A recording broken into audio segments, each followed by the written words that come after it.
Hey everyone, welcome back to Here in Apologetics. So glad you joined me today. This is the beginning of a new series where we'll be taking a look at cosmological arguments for the existence of God.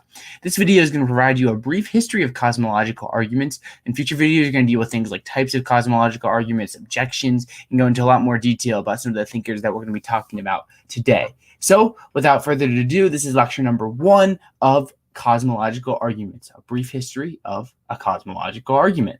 So what is a cosmological argument? The Stanford Encyclopedia of Philosophy is how I'm going to be basing this entire series on, and they define a cosmological argument as something that uses a general pattern of arguments that make an inference from particular alleged facts about the universe to the existence of a unique being generally identified with or referred to as God.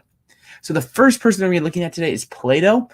His cosmological argument is perhaps the first one, at least that we have in writing. And in the quote from his laws, he says, "Therefore, we shall assert that insomuch as the self-moving motion is the starting point of all motions, and the first to arise in things, at rest, and to exist in things, in motion, it is of necessity that the most ancient and potent change of all, while the motion which is altered by another thing and itself moves others, comes second." So here's kind of this idea of the first mover in a sense. And Aristotle in the 4th century also says, 4th century BC, he argues that the universe is going to need an explanation for its existence. It must come from something. Why do we have this world? Well, there must be something that causes it. And from this idea that there must be a cause for the universe, he rules out the idea of an infinite regression, providing the explanation for the universe. So there must be some sort of first cause, a first mover. He's going to develop things like the shifts from potentiality to actuality, which is going to help develop their Aristotelian proof, which, your boy Thomas Aquinas is going to pick up on. So we're going to jump forward ahead now to the time after Christ. Ibn Sina, writing right around 1000 AD, talks about kind of an argument from contingency. This is a summary from Ed Feser. You can see Feser's blog on this in the resources, the description here. And Sina starts by saying something exists, and then whatever exists is either possible or necessary. But if that something which exists is necessary, then there's a necessary existent. And whatever is possible has a cause. So if that something which exists is possible, then it has a cause. And then the totality of all possible things is either necessary in itself or possible in itself. So, number 7, the totality cannot be necessary in itself since it exists only through the existence of its members. So the totality of possible things is possible in itself, so the totality of possible things has a cause. This cause is either internal to the totality or external to it. If it is eternal to the totality, then it is either necessary or possible.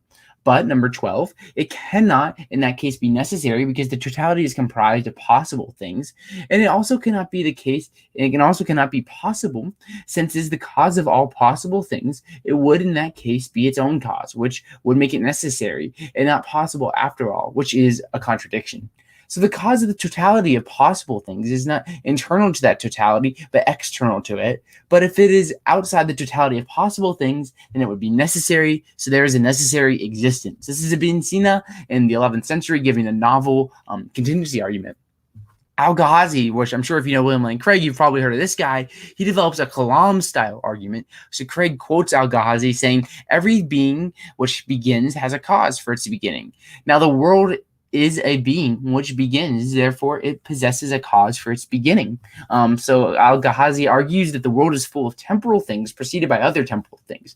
And since this temporal chain cannot last forever, the chain must have an end and a first cause, which would be God. So here you can see Alghazi saying, yeah, we don't like this whole infinite regress idea because it totally violates these like intuitions and such. And here's some paradoxes maybe to show it.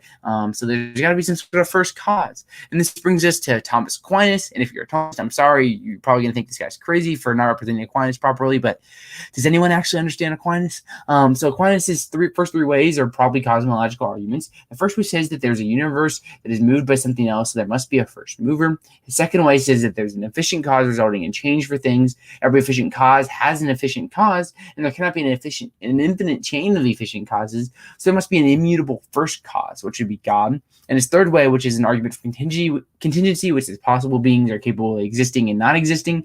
Many natural things could possibly not exist, and without a necessary being, no possible being would exist. The necessary being cannot be caused by something else, but being necessary, it would be God. Libens, in the 17th century, is going to appeal to a principle of sufficient reason. He says that no fact can be real or existing, and no statement true without a sufficient reason for its being so, and not otherwise. So this is an argument, and I developed this from a lecture from the University of Notre Dame, where I didn't develop it, but I'm using their argument to kind of summarize Libens. I probably butchered his last name. I'm sorry if you're in heaven and you're like, what is this guy doing? My bad, fam. But here's his argument for contingency, which says any contingent fact about the world must have an explanation. It is contingent fact that there are contingent things. Maybe there's a possible world where there is no contingent facts. The fact that there are contingent things must have an explanation, the principle of sufficient reason. The fact that there are contingent things can't be explained by any contingent things. And so the fact that there are contingent things must be explained by something whose existence is not contingent. Therefore, there would be a necessary being. Samuel Clarke, also writing around a little bit after Libens, says that suppose for reductio that everything there is part of an infinite series of dependent things. So Samuel Clarke's interesting because he's willing to grant the whole infinite regress idea, which is something Aquinas would probably agree with in terms of granting it. So number two, then the series as a whole has no cause from without, because it's hypothesized to include everything that there is, and the series as a whole has no cause from within. If it had a cause from within, then that thing would be its own case, making it a necessary being, violating this assumption. So the whole series is without any cause, but this cannot be so. So we must posit the existence of God to explain the existence of this infinite series. Samuel Clarke's kind of looking at this and saying, hey, you're using this infinite regress to try to explain everything, but it actually explains nothing. So that's a very interesting idea. Now, in Asian philosophy, there's a little bit in the cosmological arguments. Yodanya, in very complicated title, if you're looking at this on YouTube, says that the universe must have a maker as its cause because the universe takes the form of an effect. And also in the Nyaya tradition in India, they say that the universe has parts, so that come into existence, so they must have a cause.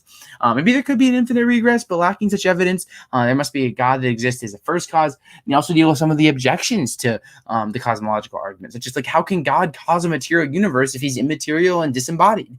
There's possible responses like God could take a material form, or maybe God created in other ways. So interesting ideas in Asian philosophy on the cosmological argument. Now we get to David Hume, who attacked the causal principle. He said, why should we move from everything that begins to exist have a cause to saying that the universe itself has a cause? In his dialogues, he says the whole you can say wants a cause. I answer that the uniting of these parts into the whole, like the uniting of several districts, counties into one kingdom, or several distinct members into one body, is performed merely by an arbitrary act of mind and has no influence on the nature of things. He also says that in such a chain too, or succession of objects, each part is caused by that which preceded it, and causes that which succeeds it. Where then is this difficulty? But the whole, you say, wants a cause. I answer that, again, that uniting these parts into the whole, like uniting several distinct counties into one kingdom, or several distinct members into one body, is performed merely by an act of the mind, and it's just no influence on the nature of things. So I use that last part again twice to kind of hammer down what on David Hume is saying here. He's saying, these Christians here, or these theistic philosophers, are saying, yeah, we need to explain the whole universe. And David Hume's like, well, do we? If we can explain the parts, and the parts are just one part of one whole, and we have this whole, maybe that's the end of explanation, and we're done here, and we can pack up our bags, and with an infinite regress, if we have an explanation for the thing before it and the thing before it, like, we're done here. Emmanuel Kahn also is going to attack the cosmological argument. He argues that the cosmological argument really just relies on the ontological argument, especially with the second assertion, where he sees two parts of a cosmological argument. First part arguing for necessary being, the second part saying that this necessary being is God. And he's going to say, especially when we get from how do we get from a necessary being to God, we're going to need to do an ontological argument instead of a cosmological argument. We can't get to God specifically through a cosmological argument. Modern skepticism. There's a lot of skepticism about cosmological arguments today. Alvin Plantinga in 1967 is famous for saying that this piece of natural theology is ineffective. There's many philosophers today, such as Michael Martin, John Mackey, Quentin Smith, B.D. Rundle, Wes Morrison, Graham Oppie, and more, that are going to argue that no version of the cosmological argument is sound. Some common objections, and then we'll get to these in future videos covering different kind of like ideas, are like some things like the infinite regress, denying the causal principle, and the gap problem. There's things like the taxicab problem, which are objections to cosmological arguments that we will cover in future lectures. That's going to be exciting, so stay tuned there.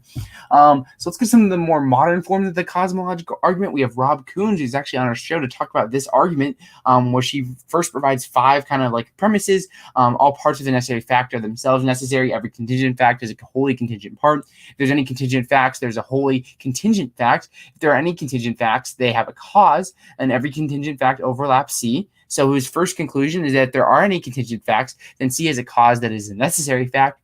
And then how do we get from a necessary fact to being God? He's going to say that the cause of the cosmos includes the existence of the necessary being.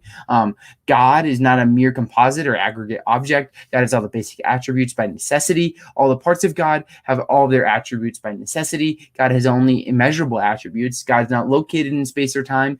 And God is not essentially a physical object, nor is it essentially constituted by physical objects. So Rob Coons in 1997 gave a really interesting cosmological argument. And you may have heard of this guy. He's, a little bit popular, just a little bit, named William Lane Craig.